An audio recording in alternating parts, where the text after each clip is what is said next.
जय देवादिदेवी विद्याराज श्री पार्श्वनाथ भगवान की, वर्तमान शासन नायक महावीर भगवान की। अभी तो खाना खा के आया हूँ नीचे, आवाज़ नहीं आ रही, उपवास तो किए नहीं। मैं धीरे बोल रहा हूँ, इसका मतलब ये नहीं कि आवाज़ धीरे भी। बोलिए उत्तम आर्जव धर्म की। नमो हरिहंताणं, नमो सिद्धाणं, नमो वायुरीयाणं, नमो वज्रायाणं, नमो लोये सर्वसाहुनं, नमः श्री वर्धमानाय निर्दूत कलिलात्मने, सालोकानां त्रिलोकानां यद विद्या दर्पणायते।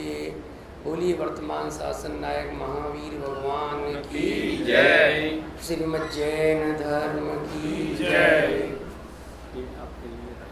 कोई बात नहीं, ठीक है। आज 3 अध्याय करने हैं ना, तीसरा दिन हो गया। बोल रहे पहले से पढ़ लें।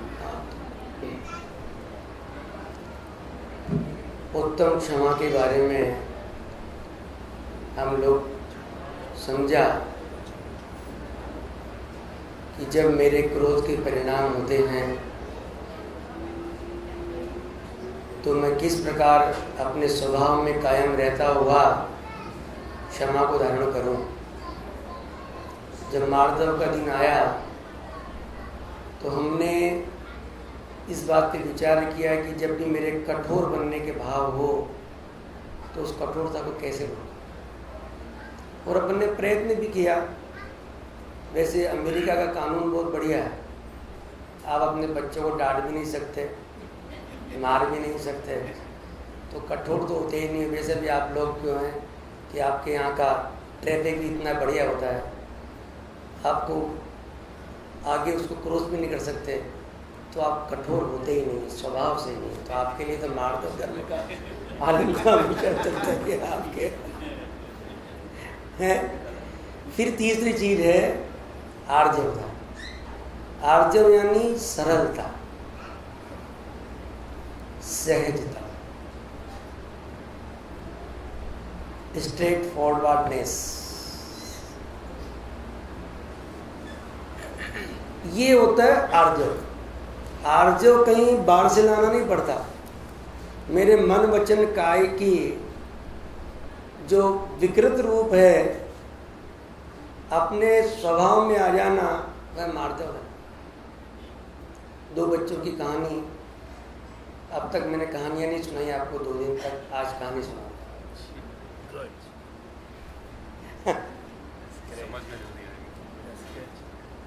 2 बच्चे खेल रहे थे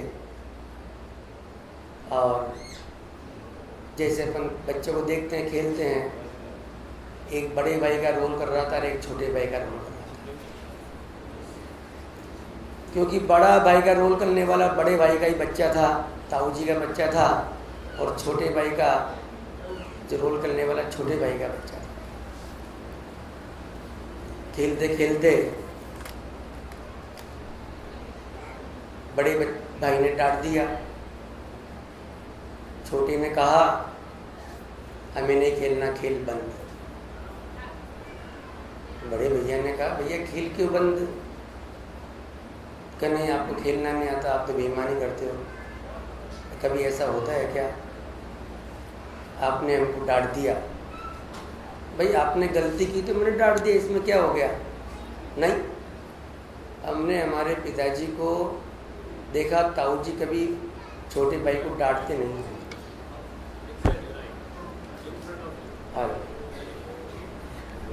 तो छोटे भैया को कभी पिताजी डांटते नहीं हैं, कभी जीवन में देखा ही नहीं इतना आपस में प्यार, इतना मोहब्बत।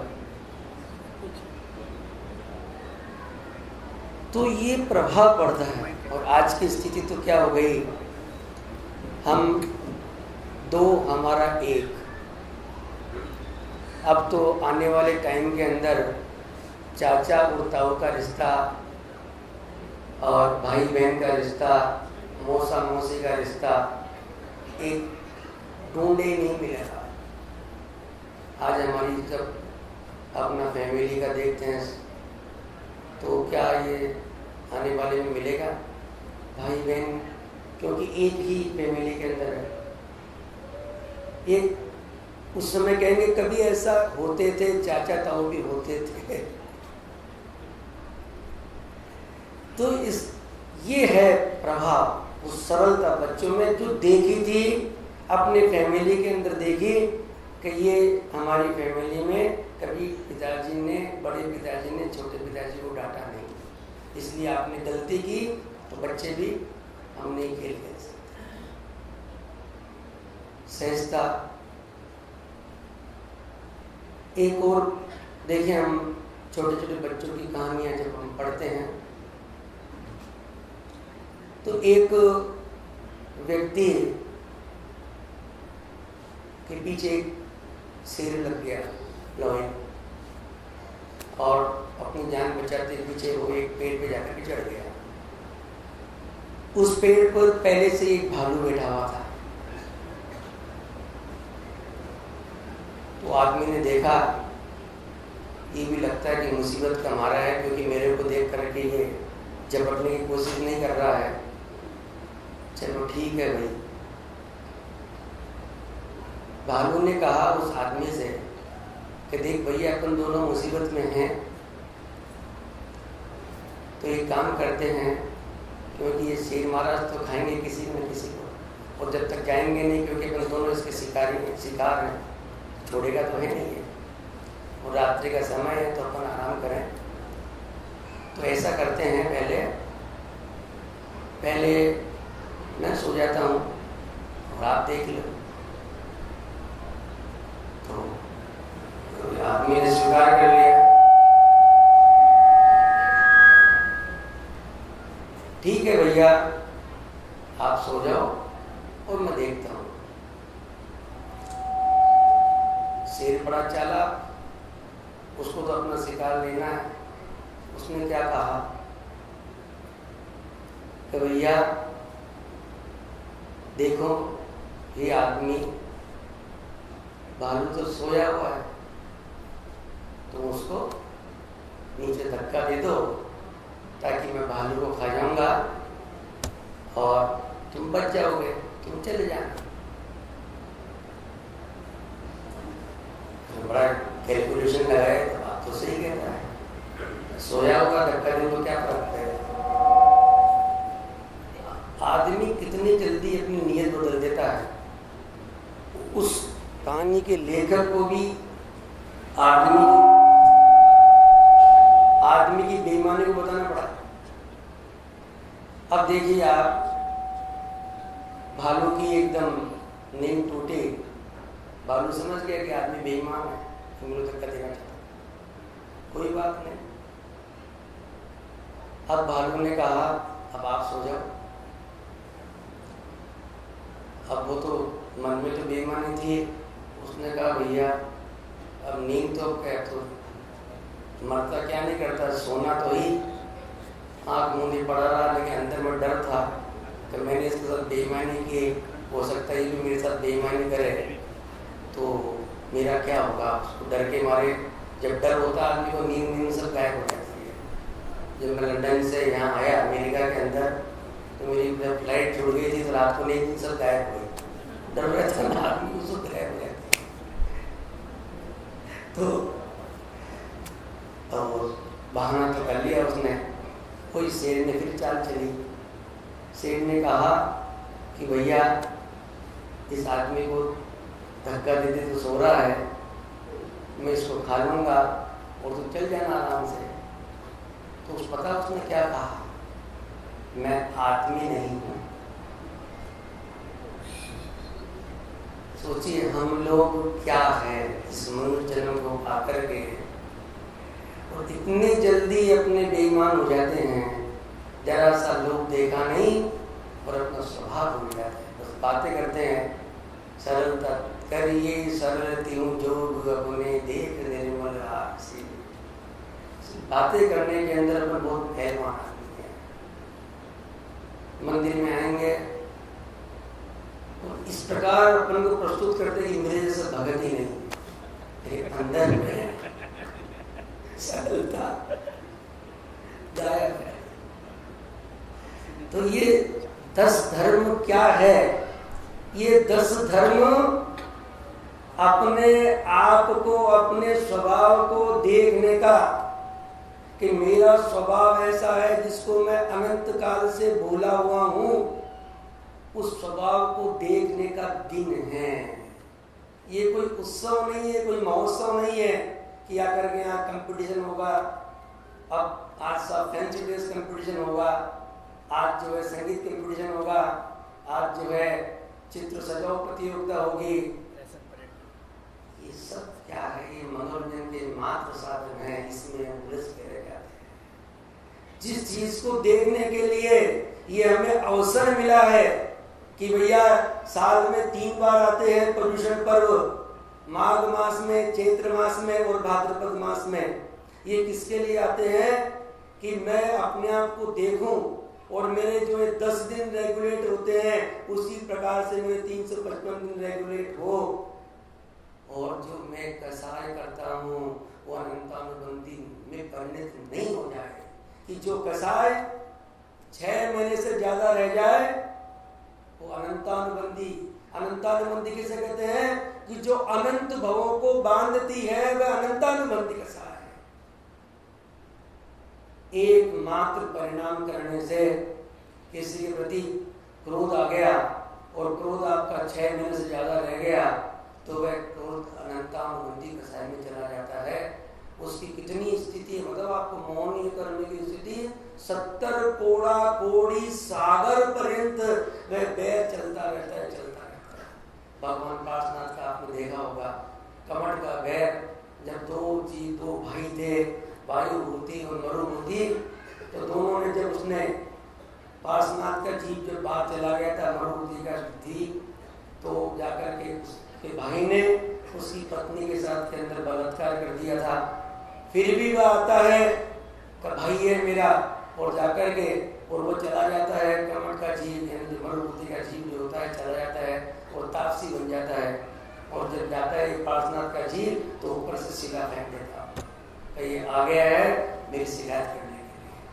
वो एक तरफ का बैर चलता रहा, कितना बैर चला सोचिए आप, कहां से कहां कई भाव निकल गए और जाकर अंत के अंदर 10 भाव तक उस जीव ने बैर लिया।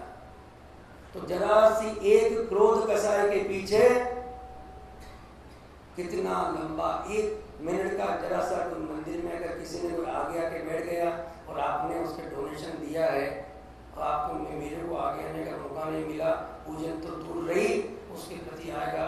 देखिए ये जितने भी कमेटी के मेंबर है ये सब अपने अपने को देते हैं, मेरे को कुछ नहीं देते हैं। दिन भर रात भर जब तक पूजन में बैठोगे तब तक चलता रहेगा, पूजन के बाद बाहर भी जाओगे तो भी आपके मन में आएगा, और उसके बाद पद भी छोड़ दोगे तो भी उसके प्रति आएगा, इसने ऐसा किया। अरे ठीक है, ये क्या करना, जब तक मेरे को सेवा का मौका मिला मैंने खूब सेवा की, क्या मैं मेरा ही ठेका है, क्या मैं ही करता रहूंगा?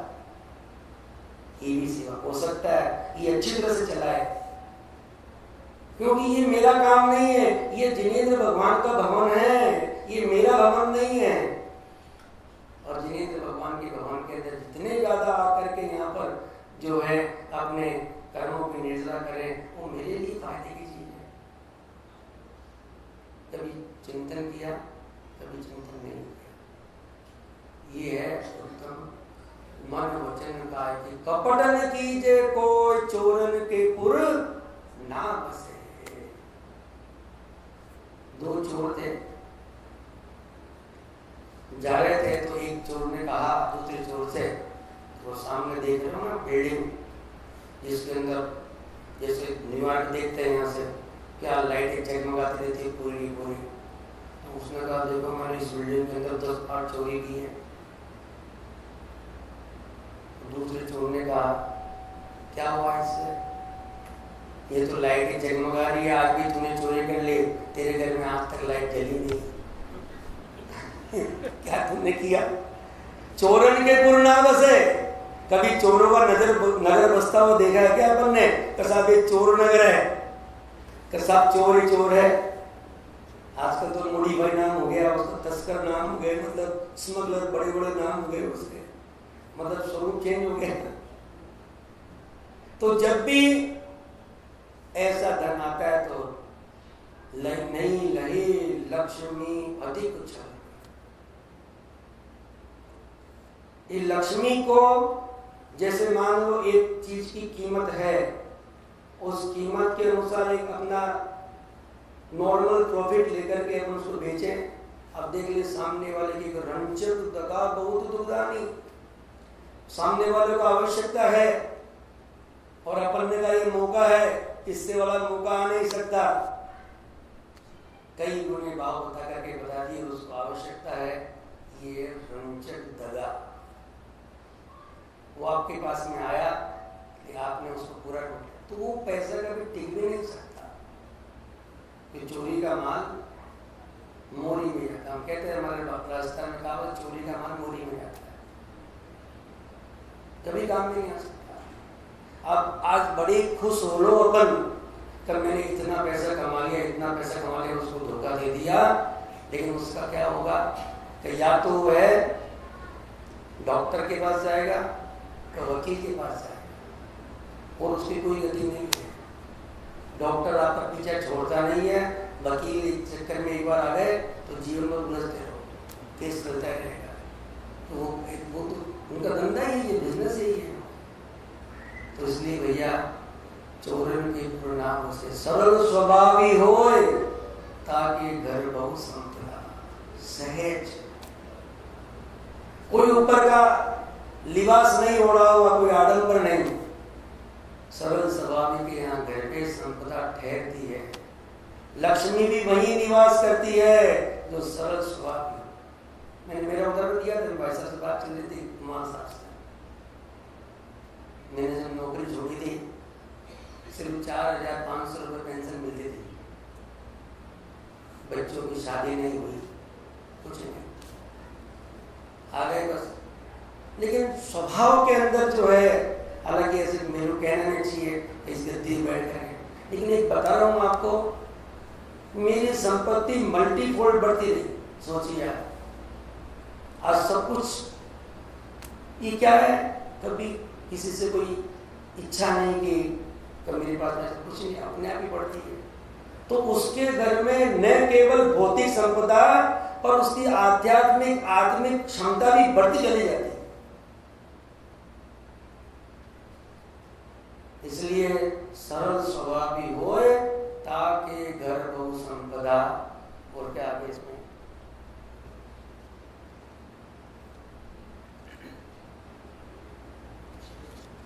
हाँ, करिए सरल त्यों जोग अपने, देख निर्मल आरसी। आरसी किसे कहते हैं? मिरर।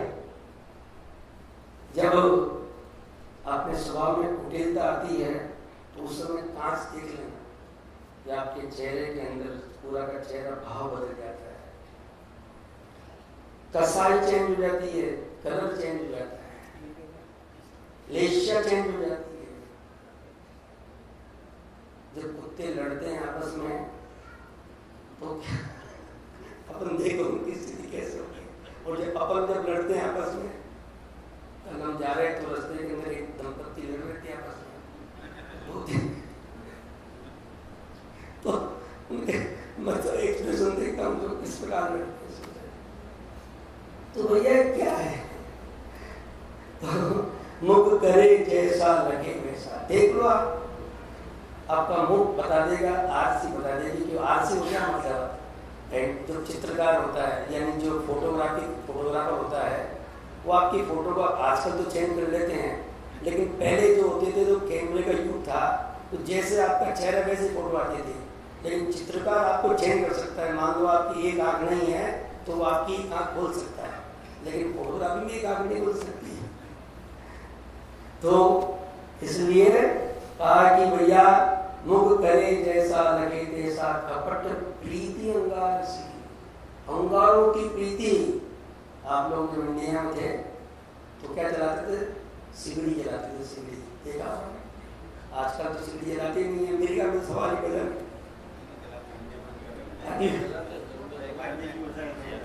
अच्छा,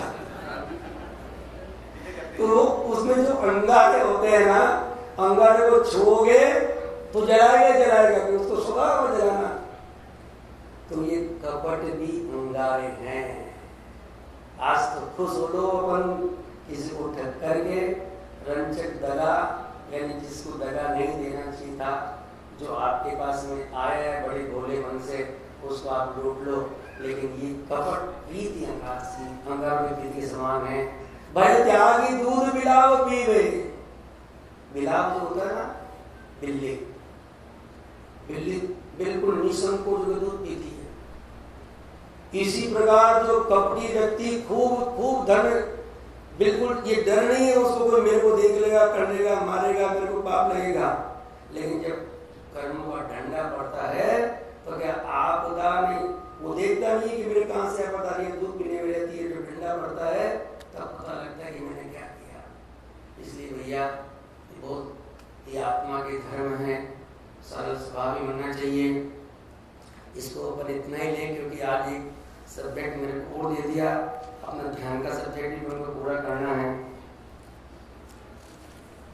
आज मैंने बहुत ज़्यादा कहानियाँ बहुत लेके आया था, लेकिन समय आपके पास में हमारे पास कम है, तो आज कहानियाँ को सुना था, सिर्फ कहानियाँ कहना था। अपना अब सब्जेक्ट आ जाए, क्या धर्म ध्यान पे अपन चल रहे थे, तो धर्म ज्ञान की सामग्री में अपन यम तक पहुंच गए थे। यम यानी आजीवन त्याग, उसे कहते हैं यम।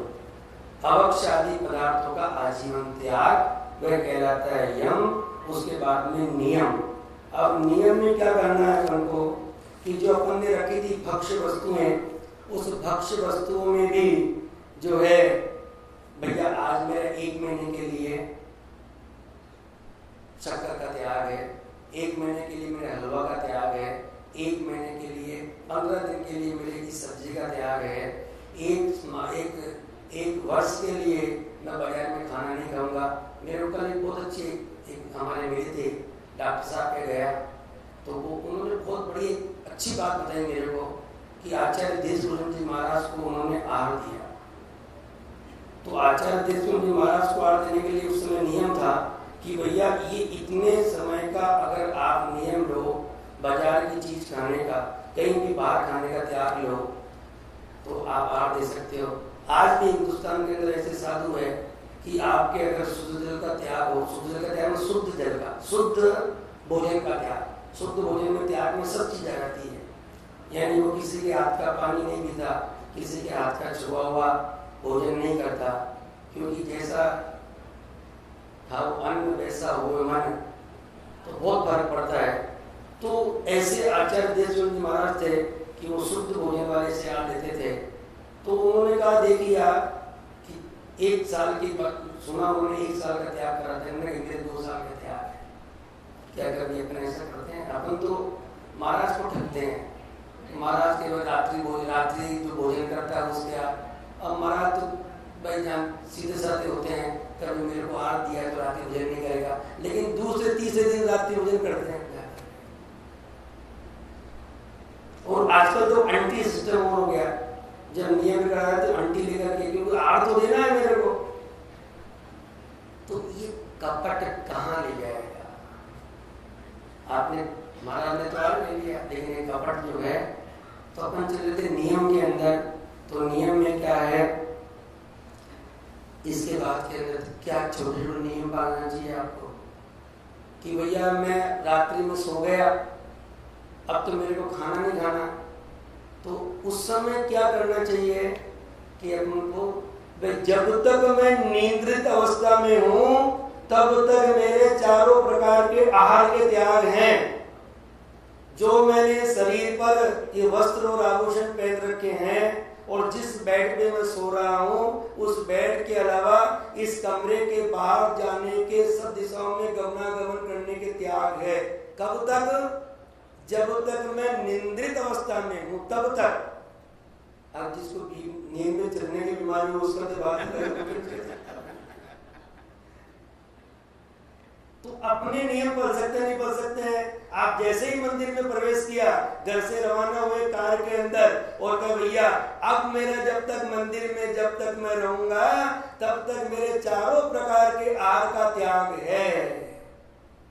कितने बड़े तपस्वी हो गए अपन, सोचिए कितना इजी है नियम लेना। उस समय खाते हो नहीं आप। ये छोटे छोटे नियम एक दिन बड़े नियम बन जाते हैं। और बड़े नियम, क्योंकि बिना संयम के नियम के इस जीव का कल्याण हो ही नहीं सकता, हो ही नहीं सकता। तो ये छोटे छोटे नियम डाल रहे हैं अपन कि भैया अब हमने खाना खा लिया है कि मैं 2 घंटे तक रह सकता हूं, क्योंकि अब मुझे कोई आवश्यकता पड़ेगी नहीं। तो उस समय अब जब तक मैं नेक्स्ट बार खाना नहीं खाऊं तब तक मेरे चारों प्रकार के आहार का त्याग है। ये भी कोई दिक्कत है क्या? इसमें तो बुरी बात है क्या? ये तो कर सकते हैं, नहीं कर सकते हैं? क्या लगा अपना? हींग लगे न फिटकरी, रंग भी चोखो आए, आप बोलते हो ना। वह पुण्यात्मा जीव भी कर सकता है ऐसा, उसके परिणाम होते हैं। मैं जब कलकत्ता में गया था तो पारसी घाट में एक व्यक्ति थे, मैं देखा उनको सब में, जब मैं यानी वहाँ से साल्ट लेक से आते थे और बड़े बाजार के अंदर अपनी गाड़ी में पूरा पाठ वाठ करते थे और नियम लेके चलते थे। आज भी जब मैं आया सुबह में डॉक्टर साहब के घर से यहाँ पे आया तो नाम तो मैं जानता नहीं उनका, लेकिन वो महिला निकाल करके अपने फालतू बातों में टाइम नहीं लगाया और लेकर के छोटे सा फूट का उसके पास में था और अपने पाठ चालू करती है। ये कितनी अच्छी बात है। उसके पाठ भी हो गए, अब वो पाठ करती चली जा रही है, उसके परिणामों में निर्मलता है। तो जो गाड़ी के नीचे के आकर के आपके जो आपके गाड़ी के वेग से जो वायुकायिक जीव को भी हत्या आपने की और अन्य जीवों के दृश्यों की आपने हत्या की, वो हत्या का दोष समाप्त हो गया। लेकिन अपन तो क्या करते हैं, आप लोग तो करते नहीं, पर हमारा बच्चा जरूर करता है। जैसे ही गाड़ी स्टार्ट होती है तो ढांक ढूंढ गाड़ी चलाते हैं, बस क्या होगा इससे? एक तो पाप और उसके ऊपर महापाप। ये जनरेशन गैप है। आपके यहाँ तो पहले जब देखे हमने लॉन्ग ड्राइव पे जाते थे तो जरूर जब वाशिंग में आया तो देखा था बहुत तेज चलाते जाते हैं एकदम, और अंदर से वो संगीत चलता रहता है। तो थोड़ा सा ये भी कर सकते हैं। तो जो चीज भक्ष्य की एक अपन ने परिधि खींची थी, उसके बीच के अंदर अपन नियम ले लें छोटे छोटे, तो अपने जीवन का कल्याण हो सकता है। और फिर आप लोग थोड़ा सा अभ्यास करें, तो जैसे आप हरी छोड़ते हो तो एक रसी मान लें। रसी कहते हैं ना उसको। सोमवार को हरी, मंगलवार को मीठा, बुधवार को घी, गुरुवार को दूध, उसके बाद के अंदर शुक्रवार को दही, शनिवार को जो शनि महाराज के तेल चढ़ाते हैं, वो तेल चढ़ाने का मतलब क्या है? आप तो शनि महाराज को उतारते हो, तेल का त्याग कर दो, शनि महाराज उतर गए, उनको चढ़ाने का मतलब क्या? त्याग करना है तो हुआ। ये आज की प्रक्रिया नहीं है। शनि पे तेल चढ़ा दिया, शनि अपना दोस्त दूर हो गया, तो शनि महाराज को यानी शनिवार को तेल का त्याग, रविवार को नमक का त्याग। इससे क्या होगा? ये आपकी इंद्रियां कंट्रोल में रहेगी। कंट्रोल में रहेगी तो अपना संयम का संयम हो गया और काम हो जाता है। उसके बाद के अंदर अष्टमी चतुर्दशी को ब्रह्मचर्य, ये पर्व के दिन है। और मैंने ग्रंथ में पढ़ा था, जो अष्टमी चतुर्दशी को भोजन करता है, पता नहीं बहुत गंदी शब्द उसमें लिखे होते हैं, आपको बोल नहीं सकता। और अष्टमी चतुर्दशी के दिन पर ब्रह्मचर्य व्रत रखना चाहिए। और उसके बाद के अंदर परिग्रह की सीमा बांध लें। महिलाओं की तो बस पूछे मत, वार्डरोब भरी रहती है। जब महिलाएं मंदिर में आती है तो 4-5 साड़ी निकालती है। अब आपको करते नहीं करते मुझे पता नहीं, और हमारे तो ऐसा होता है कि मैं कौन सी साड़ी पहन के जाऊँ, 4 साड़ी निकालेगी कि भैया आप कौन सी साड़ी पहन के जाओ, पहले तो डिस्कस करो ये साड़ी पार्टी की है, ये साड़ी उसकी, ये साड़ी उसकी। अब आपके इतने में हो गया, मंदिर छूट गया, आपका समय निकल गया। तो इतना परिग्रह अपन को, इतनी साड़ियां पहनते नहीं है, इतना कुछ रखते नहीं है, पूरी पूरी वार्डरोब भरी हुई है, ये पाप तो लगता ही है। परिग्रह का पाप तो लगता ही है, कुछ भी कीजिए आप। हम लोग शर्टें हैं, मेरे पास में 50 शर्टें हैं, लेकिन उसमें संतोष नहीं है। नई शर्ट देकर के दिल लगा तो लेते, अरे वो 50 शर्ट देने भैया तो 50 दिन में पहनने का तो नंबर नहीं आ गया है, उसको दान में नहीं दे सकते हम, बस परिग्रह रखना ना, तो उससे आपका अटैचमेंट है, वही परिग्रह है। और अटैचमेंट जहाँ है वहां आपका बंध तो होता ही है। तो थोड़ा सा अपन ये भी कर सकते हैं कि भैया मेरे पास में 1 साल के अंदर में कितनी मेरी साड़ी की आवश्यकता होगी, कितने सूट की आवश्यकता होगी, उतना रख लें अपन। आपकी देखो स्त्री की शोभा उसके शील से है, और मनुष्य की शोभा उसके ज्ञान गुण से है, उसके चारित्र गुण से है। मैं कोई कपड़े, अब जैसे मैं आया, मैं भी पहन के आ गया, मुझे बहुत शर्म आ रही थी यहाँ पर कि इस ड्रेस पे बैठ करके इस गद्दी पे बैठना नहीं, ये मेरा पाप है। लेकिन आज मैं कुमार भाई के गया था, तो मेरे को क्या, सुबह तो डॉक्टर साहब ने घर से निकाल दिया, भाई आप जाओ शाम को मिलेंगे, तो मैं चेंज ही नहीं कर सका। अब मैं जाने का टाइम समय था नहीं मेरे पास में, तो क्या करूँगा, पहन के बैठना पड़ा। लेकिन ये इस गद्दी के साथ में अन्याय है, क्योंकि प्रॉपर यूनिफॉर्म होनी चाहिए। चलिए अब उसके बाद में बहुत बढ़िया, मन लोभी मन लालची, मन चंचल मन चोर, मन के मते न चालिए, अलग अलग मन बोलिए। मन तो ऐसा है भैया, अभी इंडिया है और अभी पाकिस्तान है, अभी स्वर्ग में है और अभी नरक में है। ये मन तो ऐसी गति है कि इससे ज्यादा गति और किसी की हो नहीं सकती। इसलिए मन के कहते हैं चालो। कभी कभी आचार्य शांति सागर जी का एक बहुत अच्छा उदाहरण आता है। एक बार आचार्य शांति सागर जी महाराज बहुत तपस्वी साधु थे, आप लोगों के लिए बता दूं, क्योंकि ऐसे साधु जिन्होंने इस मुनि धर्म की परंपरा को, जो बिल्कुल समाप्त प्राय हो गई थी, कौन सी परंपरा, जो बिल्कुल जैसे मुनि का आचरण होना चाहिए उसी आचरण के अनुसार चलने की जो परंपरा थी, वो प्राय लुप्त हो गई थी। क्योंकि हिंदुस्तान पर पहले तो मुसलमानों का राज्य रहा, उसके बाद ब्रिटिश आ गए, और उसमें जो बिल्कुल कई 500 वर्ष की 8वीं शताब्दी 13वीं शताब्दी के बाद के अंदर जो है मुनिराज लुप्त हो गए। और जो थे अपनी रक्षा के लिए कि कपड़े पहन लिए, तो भट्टार परंपरा वैसे चली है। तो आचार्य शांति सागर जी महाराज ने वापस उस मुनि धर्म को पुनर्जीवित किया। पहले वो भी जो उनके गुरु थे वो भी कपड़े पहन करके बाहर निकल, लंगोटी पहन के बाहर निकलते थे, लेकिन आचार्य शांति सागर जी ने कहा कि नहीं, जरा सा दोष भी उस मुनि मार्ग को पतित कर सकता है। उन्होंने बिल्कुल शुद्ध मार्ग को अपनाया, तो बहुत जगह उन्होंने इतना लोहा लिया समाज से कि पूछो मत। तो उनका उदाहरण आता है कि एक बार जब वो है गुरुदेव में आ गया कि भाई कल मीठा खाना है, अब दिमाग में बार बार वही कल मीठा खाना है, कल ये करना है, वही चिंतन चलता है, कल ये खाना है, वो खाना है। जब अपने दिमाग में आ जाती है आज तो कचौड़ी खानी है, तो एक एक प्रकार कचौड़ी खानी है, वो भी दिमाग में आ गया। अब आचार्य शांति सागर जी ने कहा सामायिक करे तो मीठा दिखे, सब कुछ करे तो मीठा ही मीठा दिखता है।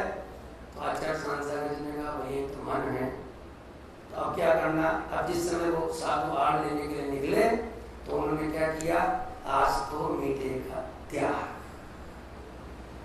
अब त्याग कर दिया, अब नहीं आता। जिस प्रकार हमारे भाई जो उपवास करते हैं, हम दिन भर में खाते हैं 10 बार, लेकिन जब उपवास का नियम ले लेते हो आप कि मेरे को कल से उपवास करना है, तो संकल्प जब ले लिया तो भूख सताती नहीं है। सामने आता है वो बिल्कुल ठीक, बिल्कुल हलवाई के बीच की दुकान में जाके बैठ जाए तो संकल्प इतना मजबूत होता है कि वो हलवाई की दुकान के सारे पकवान को उसको आकर्षित नहीं कर सकता। संकल्पित होइए। इसलिए मैंने कहा आपको, एक बार संकल्पित हो गए कि मैं घर से आऊंगा तो ये नियम लेके आऊंगा कि चारों प्रकार के आग का त्याग है। जब मैं रात्रि में सोऊंगा तो ये नियम लेता हूँ कि मेरे रात्रि का त्याग है। और इसी प्रकार सारी जितनी प्रक्रिया करने की संकल्प ले ले, सब काम हो जाए। ये संकल्प का मैंने क्यों सूत्र बांधा आपको? ये कोई डोरा नहीं है, ये कोई राखी नहीं है, ये संकल्प है कि 10 दिन मेरे को मिले हैं तो इस 10 दिन के अंदर मैं धर्म ध्यान पूर्वक जीवन व्यतीत करूंगा। ये इसका संकल्प लिया। किसके सामने? देव शास्त्र गुरु की गद्दी के सामने आपने संकल्प लिया। ये कोई आपकी और चीज नहीं थी। संकल्प बहुत बड़ी चीज है। संकल्प ही नियम कहलाता है। उसके बाद के अंदर एक और रह गया आसन। बाद में था ना यम नियम आसन। आसन जो है पद्मासन, सुखासन, खड़गासन, इसका अभ्यास भी ध्यान के लिए जरूर डालना चाहिए। जिसकी कमर सीधी नहीं होती है, समझ लो उसको सम्यक दर्शन की प्राप्ति भी नहीं हो सकती। हमेशा कमर को सीधी करके बैठना चाहिए। ये हमारा ये डेली का रूटीन बन जाना चाहिए कि जब मैं माला पहनूंगा तो कमर सीधी करके ही माला पहनूंगा। देखो कैसे माला नहीं पहनती है।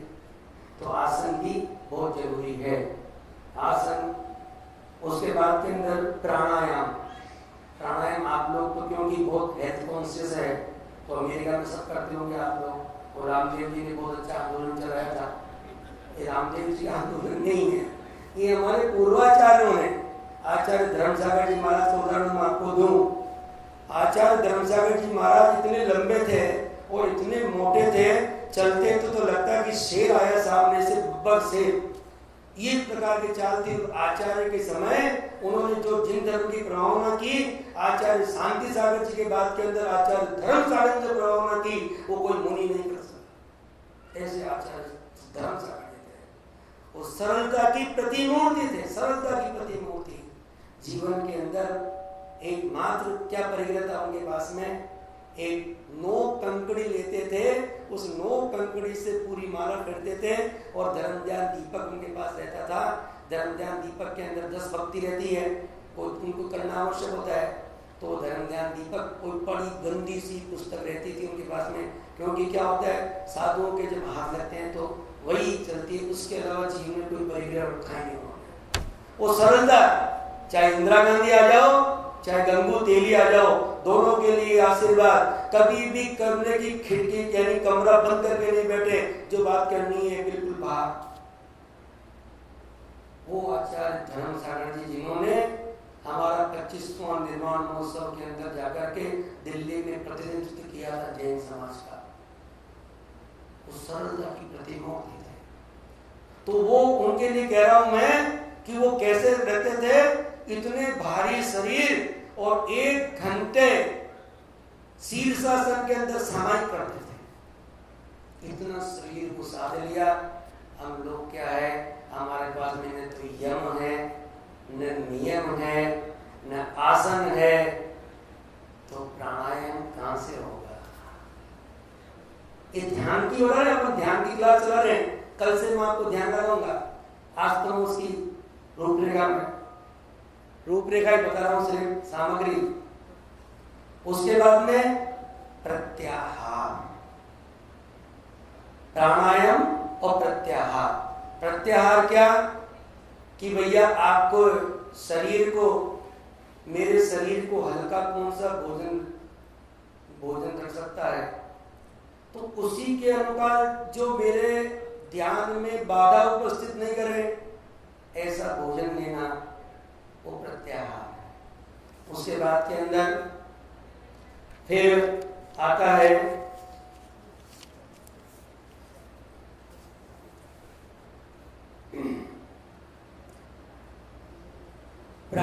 उसके बाद में प्रत्याहार के बाद में धारणा। वो धारणा के लिए बताया है कि सबसे पहले अपने आप को जाने हम, कहीं मैं जो कर रहा हूं, क्योंकि ध्यान तो बहुत लगाते हैं, ध्यान तो मैंने कहा ना, आर्त ध्यान में भी ध्यान चाहिए, एक चीज लगाना चाहिए, रौद्र ध्यान में भी ध्यान चाहिए, लेकिन वो मेरे कल्याण का मार्ग नहीं है। इसलिए क्या समझना पहले कि वस्तु स्वभाव धर्मो, वस्तु का स्वभाव धर्म है, फिर का रत्नत्रय धर्म है, 10 लक्षण धर्म है, दयाही धर्म है। इन सब का वस्तु का स्वरूप जाने, अपनी आत्मा का स्वरूप जाने, तो ध्यान की एकाग्रता बनती है। किस पे ध्यान लगाना? अब धर्म ध्यान के 4 भेद बताए हैं। ये मैं चल रहा हूं, हमारे सूर्यचंद्र आचार्य ने ज्ञानार्णव ग्रंथ के अंदर जो कि ध्यान का उत्तम ग्रंथ है, उसके अनुसार चल रहा हूं मैं। तो पहले बताया आज्ञा विचय। आज्ञा विचय में क्या? जिनेंद्र भगवान ने जैसा कहा है कि तू जैनी है, और जैनी कब बनेगा कि तू मात्र जन्म से जैनी नहीं है, तू कर्म से जैनी होगा। तो कर्म से जैनी का मतलब बनने का मतलब क्या होगा? तू अपने कुलाचार का पालन करेगा तो जैनी होगा। हमारे पिताजी ने ऐसे करते थे। हमारे घर की परंपरा बिना जिनेंद्र भगवान के दर्शन किए हुए खाने की नहीं है। हमारे घर की परंपरा मुनिराज के लिए, अब तो आप खेलियां आ गए, लेकिन जब इंडिया में जाओगे तो बिना मुनिराज के घर में आहार नहीं हो तब तक आहार देने की व्यवस्था जब तक नहीं है। हमारे घर में जिनेंद्र भगवान के दर्शन किए हुए बिना खाने की परंपरा नहीं है, और हम जिनेंद्र भगवान के दर्शन किए बिना भी खूब खाते हैं। जैनी के लिए सप्त व्यसन का त्याग होना चाहिए। सप्त व्यसन जानते हो आप? चोरी करना, जुआ खेलना, मांस खाना, शराब पीना, पर स्त्री सेवन करना, वेश्यागमन करना, 7 व्यसन। व्यसन किसे कहते हैं? जो एक बार लग जाए, जिसको सिगरेट पीने की तलब आती है तो सिगरेट छोड़ता नहीं है, छुप छुप के भी पिएगा, लेकिन तलब पूरी करेगा। जिसको गुटखा खाने के आपस में खाते हैं, अमेरिका वाले तो बहुत अच्छे हैं, ये सब हिंदुस्तान में बुरे हैं, सारे होते हैं। मैंने तो कभी देखा नहीं, वास्तव में अमेरिका में देखा था। अच्छी बात है, आप ऐसे देश में हो कि आपके नियम और सब आराम से चल जाए। ये सब बुराई है इंडिया में, और वहीं देखने अब तो ज्यादा अपना उज्जैन कहते हो। यहाँ की बुराई आपको मालूम नहीं है। मुझे बता नहीं साहब, यहाँ की बुराई आपको मालूम नहीं है। और हमारे जो बुराई है तो मैंने बताया आपको, ये हमारे बुराई है। तो ये जो है सप्त व्यसन का त्यागी ही भगवान का अभिषेक कर सकता है। भगवान का अभिषेक कोई छोटा मोटा आदमी नहीं कर सकता। रात्रि भोजन का त्यागी, पानी छान के जिसके पीने का नियम हो, सप्त व्यसन का त्यागी हो। ये कहते हैं कुलाचार, ये कोई नियम नहीं है, इसमें आप संयमी नहीं हो गए।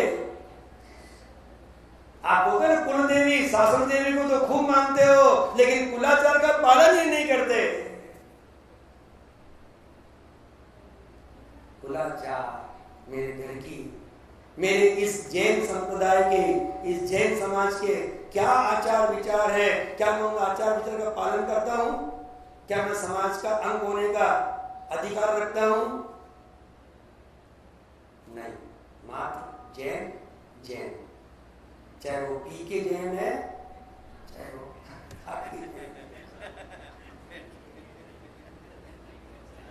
जैन। थोड़ा सा मैं खरा जरूर बोलता हूं, लेकिन ये अपने हित की बात है, और कोई बात नहीं भैया। इसलिए थोड़ा सा कुलाचार का। तो जिनेंद्र भगवान ने जो आज्ञा दी है वो आज्ञा सम्यक भी है, उसका ध्यान रखना चाहिए। तो ये आज्ञा विजय धर्म ध्यान है। उसके बाद में क्या कहा? देखो आज्ञा विजय बोल जाए, दानम पूजा मुखम सावय दमन तेर बिना, जान जैन मुखम नय सहवो तेर बिना। साधु के लिए क्या दिया है? कुलाचार, ध्यान और अध्ययन, और साथ श्रावक के लिए क्या किया? दान और पूजा। ये मुख्य है हमारा कर्तव्य। इसलिए मंदिर जी में दान देना, 4 प्रकार के दान देना, आहार दान, औषध दान, अभय दान और विद्यादान। और दूसरा, बस ये मेरा कर्तव्य है। और जिनेंद्र भगवान की पूजा जरूर करना चाहिए। जो भी जिनेंद्र श्रावक हैं, गृहस्थ हैं, उनके लिए एक ही कहा है, चाहे वो कुंद देव हो, चाहे समंतभद्र स्वामी हो, उन्होंने एक ही बात कही है, दान और पूजा। बस तेरा कर्तव्य हो गया। तेरा कर्तव्य उपवास करना तेरा कर्तव्य नहीं है। हम लोग तो हमारी चीज नहीं है, उपवास करके तपस्वी मानते हैं अपने आप को। तो वो अभ्यास के लिए जरूरी है, लेकिन तेरा कर्तव्य के भगवान के दर्शन करने का तेरे नियम ही नहीं है और उपवास करके बैठ गया। पहले तो कुल परंपरा तो माना ही नहीं। इसलिए दान और पूजा मुख्यम ये कहा है। उसके बाद के अंदर फिर आज्ञा विजय, बाद में अपाय विजय।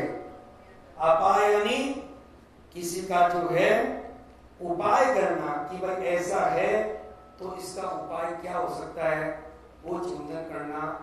देखो, एक तो होता है संसार का चिंतन करना कि मेरे को जो है संसार कैसे कहते हैं, वो संसार की थोड़ी सी परिभाषा क्या है। आज हम सबके भीतर संसार बसा हुआ है। ये मोबाइल है ना, ये मोबाइल संसार ही तो है। बताइए कोई अछूता है इससे? इतने जने बैठे, पूजन में आएंगे तो मोबाइल, खाना खाएंगे तो मोबाइल। अब पता नहीं आप जब जाते हो तो मोबाइल रखते हैं। ये संसार को सब, अब अपन सोचते हैं कि अपन तो बहुत तपस्वी है। अब बताइए संसार आपके भीतर बसा हुआ है कि नहीं? है ना? मैं भी ऐसा ही हूँ। मैं कोई आपसे अलग नहीं हूँ भैया। मेरे बात मत समझना कि मैं बैठ गया तुम आपसे। अरे मैं भी ऐसा ही हूँ। ये अपनी कमी तो देख रहे हैं ना अपन सब मिलकर के बैठ करके ये जो चिंतन कर रहे हैं कि अपने जीवन को कैसे अच्छा बनावे ताकि इन संसार से छूटे, क्योंकि संसार महाविश्वरूप है। संसार छोड़ना तो चिंतन तो करेंगे बैठ करके। ये 10 दिन अपन को मिले हैं, फुर्सत के दिन हैं, और फुर्सत में भी आपको और फुर्सत मिल गई कि 3 दिन की आपको छुट्टी मिल गई, तो फुर्सत में डबल फुर्सत मिल गई। इसलिए भैया चिंतन तो करो, भागो तो मत उससे। तो इस प्रकार जो है उपाय, इसका क्या उपाय करना। उसके बाद में विपाक विचय, ये बहुत बड़ा धर्म ध्यान है। इन परिणामों का क्या होगा? जो ये मैंने परिणाम किए हैं, इस परिणामों का एक बहुत अच्छी पुस्तक लिखी है रतनचंद भागीरथी साहब की है, इन परिणामों का क्या होगा। एक पुस्तक हमारे कुंत सागर जी महाराज थे, आचार्य शांति सागर के शिष्य, भावत्रय फलदर्शी। जैसे भाव किए, क्योंकि आप देखा हमने विधान के अंदर कि आश्रव जैसे भाव किए, ये पौद्गलिक आश्रव आकर के आत्मा में चिपट जाते हैं। ये अपना फल दिए बिना जाते नहीं है, इनका फल तो मिलेगा ही मिलेगा। इसलिए इन भावों का क्या होगा? जो मैं इतनी क्रोध करता हूँ, इतना मान करता हूँ, इतना अहंकार करता हूँ, इतना लोभ करता हूँ, इतनी मायाचारी करता हूँ, इस परिणाम को क्या होगा? उसका चिंतन कभी किया? जब ये कर्म चीखने होते हैं, तीव्र कसाई लिए कर्म जब होता है, तो उसकी बहुत लंबी जाकर के उसके अंदर उसकी कर्मों की फल देने की शक्ति बढ़ती है। तीव्रता के साथ, मंदता के साथ मंद रहते हैं उदय के अंदर, और तीव्रता के साथ तीव्रता होता है। तो अपन सोचें कि मैं ये जो कसाय कर रहा हूँ, ये क्रोध कर रहा हूँ, ये लोभ कर रहा हूँ, ये मायाचारी कर रहा हूँ, इसका परिणाम क्या होगा? ये है विपाक विचय धर्म ध्यान। और संस्कार विचय धर्म ध्यान उसके बाद है, वो कल लेंगे। कल से अपनी क्लास शुरू हो जाएगी कि कैसे विचार करना, पदस्थ ध्यान, पिंडस्थ ध्यान, रूपस्थ ध्यान, रूपातीत ध्यान, ताकि अपन चिंतन करेंगे किस प्रकार नमोकार मंत्र का एक पद का ध्यान करना, कौन से पद में स्थिर रहना, ये कल से अपनी प्रैक्टिकल क्लास शुरू हो जाएगी। अब एक क्लास एक मेरे को काम और सौंप दिया हमारे भाई साहब ने कि भैया तत्वार्थ सूत्र का पाठ भी किया करो। भैया देखो मैं तो बंधुआ मजदूर हूँ, जैसा आदेश होगा वैसे तो हलवाई हूँ मैं, तो जैसा आप कहोगे भाई ऐसा खाना बनाना है तो मैं तो मुझे तो वैसे बनाना पड़ेगा। अब पसंद आवे तो बहुत अच्छी बात है, नहीं आवे तो मेरे तो मजदूरी पक्की। तो इसलिए आदेश तो मुझे मानना पड़ेगा, तो मैं तो मजाक करने की ज्यादा आदत है मेरी। तो आइए थोड़ी देर अपन तत्वार्थ सूत्र का भी पाठ करें। तो अपने को आज तीसरा दिन है, तो तीसरा 3 अध्याय पाठ कर लेते हैं। आप मेरे ख्याल से 7-8 मिनट लगेंगे, शुरू कर दें। मोक्षमावेशनीतारं वेतारं कर्मभूतधाम यातारं विसुतत्वानां वन्दे तद्गुणलब्धे त्रैकालं त्रिपशतकं नवसहितं जीवषट्कायलेशा पञ्चानि चास्तिकाया प्रदसमिति ज्ञानचारितवेदा एते तन्मोक्षमूलं निर्गुणमयिते प्रोक्तमैर्विरीसैः प्रत्येति श्रद्धाति स्मृति च मतिमाने सर्वे शुद्धदृष्टि सिद्धे जय प्रसिद्धे चौर्यारणाफलं पत्ते वन्दिता अर्हन्ति ओच्छम् आराधनाकंसो उच्चो वनमुज्जवनं निर्वाणं सारणं च निर्तरणं दंसनाचरित्रं भवानमाराधनावणीया सम्यक् दशज्ञानचारित्राणि मोक्षमार्गे तत्त्वार्थज्ञानं सम्यग्दर्शनं तन्निसर्गादुद्गमार्गा जीवा स्वबन्धसंवर्णितं मोक्षार्थत्वं नाम स्थापना द्रव्यभाव संन्यास है प्रमाण निगमय निर्देश स्वामी तो साधनाधिकरण स्थिति वेदांत है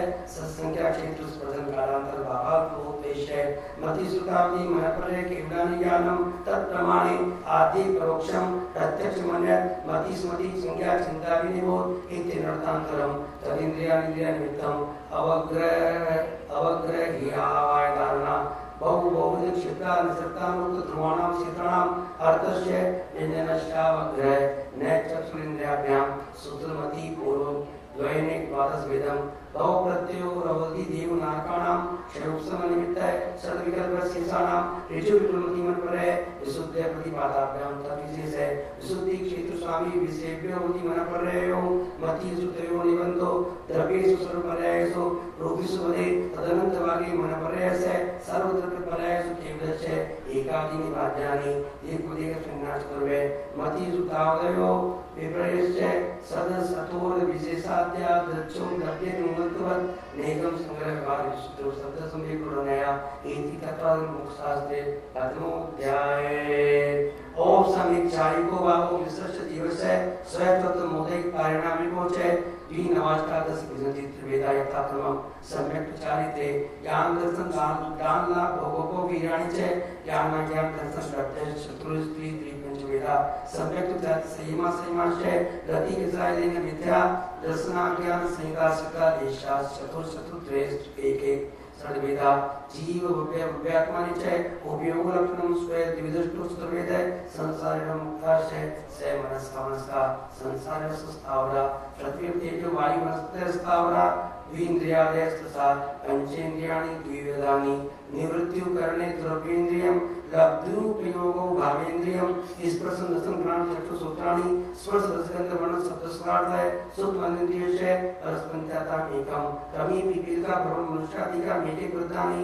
संगीन समनस्का विग्रह तो कर्म योग श्रेणी गति अविग्रह जीवस्य विग्रह संसार में पाठ्यक्रमे एक समय विग्रह एकम बहु त्रिवानारक है सम्मोचन करो पादा जन्म सचित सिद्ध स्मृता सीता मिश्रा शेखर देवने जरावियान पोतानाम करवे देव नारकाणाम उपादय शेषाणाम सम्मोचनम औदारिक विक्री आरक तेज कर्मणानि शरीराणि परम परम सुखम प्रदेश तो संके गुणम प्राप्तेसा अनंत गुणे परे अप्रतिघाते अनादि संबंधे च सर्वस्य तदा दीनि वाक्यानि युगोदिक सुन्ना चतुर्वे निरूपोगमंतम गर्भ सम्मोचना जमात्यम औपाधिकम वेक्रीगम लब्धि प्रत्ययम च तेजस्मभि शुभम विशुद्धम अभ्याकाति चारकम प्रमथ संगीतेश्वर नारक समुचित नपुंसकानि ने देवा शेषा त्रिवेदा औपवादिक जन्मोत्तम देयाता संख्ये वर्षा विसु नववर्त्य अवसय इति तत्वादम दे मोक्ष शास्त्रे द्वितीयोध्याय रत्न सर्गा। अब आज का ये अंतिम रूप पढ़ लेते हैं। रत्न सर्कला बालुका पंख धूम तमो मातमा प्रभा भूमयो घनामो अताकाश प्रतिष्ठा सप्ताधोदय तासु त्रिंशत् पंचोदति पंचदश 10 3 पंचोनेक दर्श सहस्राणि पंचजीवितात्मम नारका नित्य सुप्त निशा परिणाम दे वेदना विक्रिया परस्पर दुखा संक्लिष्टा सुरुद्र दुखा से पाचतुर्या तेस्वे त्रिसप्तदश सप्तदश सप्तस्विं द्वाविंशति त्रयस्त्रिंशत् सागरोपमा सत्वानां परस्ति जम्बूदि ब्रह्मोदय सुनामनोपि समुदय दीर्घस्कंबा पूर्व परिक्षेपण वयाकते तन्मध्ये विरु नागरत्व योजन सत्सहस्रा विकल्प सुस्कंबो जमुदी पे भरत एवं धरि विधि रम्य हिरण्यवते येतेयावत वर्ष सत्राणि तो दिवालिने पूर्व परयाता इमान निषदनी लोके सिरेनो प्रस्तरोदा इमाटुं तपने विरु रजयमया मणि विचित्र पार्श्व परि मुझे तुल्य विस्तारा पद्म मापन तिंगिस केसरी महापुंडरीक पुंडरीका अदेस्तो संपरि रत्नमय योजन सहस्रार्धम संगोदय 10 योजनाओं का है तन्मध्ये योजना पस्वरम तद्विगुण द्विगुण दुधा पुष्पाणि च तन्निवासनो दिव्य शरीरी दति कीर्ति बुद्धि लक्ष्मी कल्प्यो परिमस्त्या सामाजिका पुरस्कार गंगा सिंधु रोहितोताशा हरिकांता सीता सितुदा नारायणकांता सुवर्ण रूपा रक्तोदा सप्तरिष्ठा तन्मदेगा द्वयोर्द्वयो पूर्वा शेषा स्फुर्गा चतुर्संगति से प्रदा गंगा सुगंधि नद्य भरत संगति पंचोदन सप्तदिस्तारा षट चेकोरविति भागा योजनस्य तद्विगुण द्विगुण विस्तारा वर्षा दयांता उत्तरा दक्षिण तुल्या भरत एरावतयोर्दि रसो षट समयाभ्याम सर्पण्ये अवसर्पिण्याभ्याम ताभ्याम का भूमिवस्था एक द्वि त्रि कलयुगम स्तुतयो हेमतक हरिवर्षक देव पुरोगा ततोत्तरा विदेश संगे काला वर्धश्च विश्वंगो विमोदी प्रसन्नोति संभागे विरदाति खंडे उसरादि च राग मानुस्तुतरा मनुष्य आर्या मलेशाच भरत एवं विद्या कर्म भूमि अन्यत्र देव उत्तर पूर्वे नृस्थिति परावरे त्रिपल विपमान मूर्ते तिरक योनि ज्ञानम च इति तत्वार्थादिगमे मोक्ष शास्त्रे तृतीयो अध्याय। बोलिए उमा स्वामी महाराज। अब आपको प्रश्न हो अवश्य पूछिएगा। आप पूछोगे तो अच्छा लगेगा। क्या पहले करा थे मैं? चलिए क्या पहले हमारे धर्मेश भाई ने कहा ओम ह्रीं उत्तम आर्यो धर्मांगाय नमः। ओम ह्रीं उत्तम आर्यो धर्मांगाय नमः। ओम ह्रीं उत्तम आर्यो धर्मांगाय नमः। उत्तम आर्यो धर्मांगाय नमः। ओम ह्रीं उत्तम आर्यो धर्मांगाय नमः। ओम ह्रीं उत्तम आर्यो धर्मांगाय नमः। ओम ह्रीं उत्तम आर्यो धर्मांगाय नमः। ओम ह्रीं उत्तम आर्यो धर्मांगाय नमः। ओम ह्रीं उत्तम आर्यो